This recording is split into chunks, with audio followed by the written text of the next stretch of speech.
भिंड से एक बड़ी खबर का रुख करेंगे, जहां लपवाहा गांव में मतदान केंद्र के बाहर फायरिंग हुई है। बूथ संख्या 29 और 30 के बाहर मारपीट और फायरिंग की खबर जो है वो सामने आई। आपको बताएं कि दो प्रत्याशियों के समर्थकों के बीच ये मारपीट हो गई। अवैध हथियार से फायरिंग करते उपद्रवी कैमरे में कैद हो गए और मौके पर भारी संख्या में पुलिस बल को तैनात किया गया है। तो भिंड से सुबह ऐसी ही एक तस्वीर एक गांव से सामने आई, जहां पर पुलिसकर्मी पहुंचे हुए थे। पथराव वहां पर किया गया और उसमें एक एएसआई को सिर में चोट आ गई। अब देखिए, बूथ संख्या 29 और 30 की ये तस्वीरें हैं जो कि कैमरे में कैद हो गई और कैसे यहां पर दो समर्थकों के बीच में दरअसल ये मारपीट जो है वो हो गई है। समर्थक दरअसल यहां पर पहुंचे हुए थे, लेकिन अचानक से कोई विवाद यहां पर बढ़ गया और ये मारपीट की जो तस्वीरें हैं वो सामने आई। उसके बाद फायरिंग तक यहां पर की गई। तो दो प्रत्याशियों के समर्थकों के बीच की ये मारपीट जो है वो सामने आई।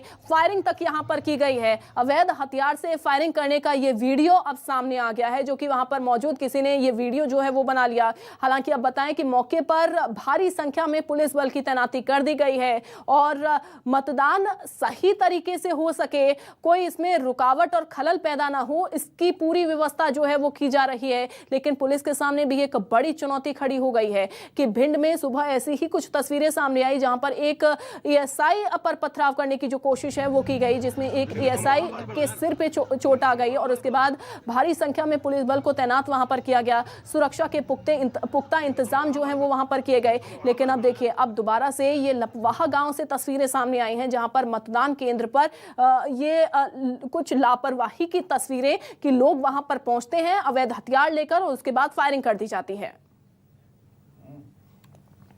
एनके भटेले हमारे साथ जुड़ गए हैं। एनके, ये भिंड में कैसी तस्वीरें सामने आ रही हैं? भिंड से लोगों की इतनी ज्यादा यहाँ पर लापरवाही देखी जा रही है।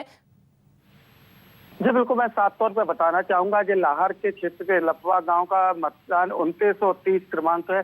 यहाँ पर दोनों प्रत्याशियों के समर्थकों के बीच में जमकर मारपीट हुई है। साथ ही हवाई फायर करके मतदान केंद्र पर दहशत फैलाने का प्रयास किया गया है।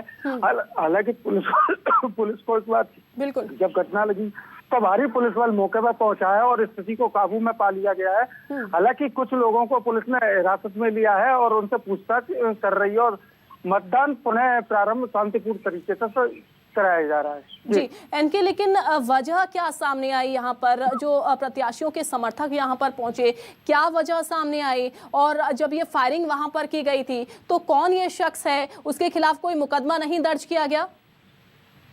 जी बिल्कुल, मैं साफ तौर पर बताना चाहूँ, जो लफवा गांव के में ही दो प्रत्याशी है तो दोनों प्रत्याशियों के समर्थक हैं। उन्होंने अपने अपने वर्चस्व को लेकर पोलिंग बूथों पर दहशत फैलाने की कोशिश की गई। इसी के बीच में दोनों गुटों के बीच में मारपीट हुई है और मारपीट के बाद हवाई फायर करके वहां पे मतदाताओं में दहशत फैलाने का प्रयास किया गया है। हालांकि वो इस मंसूबे में कामयाब नहीं हो सके और उससे पहले ही पुलिस ने वहां पे पहुंचकर मौके स्थिति पर जो काबू पा लिया और 4 लोगों को हिरासत में लिया है और उनसे पूछताछ भी की जा रही है और पुलिस ने दोबारा से मतदान को प्रारंभ करवाया गया और मतदान शांतिपूर्ण तरीके से किया जा रहा है। जी ठीक है, ठीक है। इनके नजर आप बना के रखिएगा। फिलहाल बहुत शुक्रिया आपका जानकारी देने के लिए।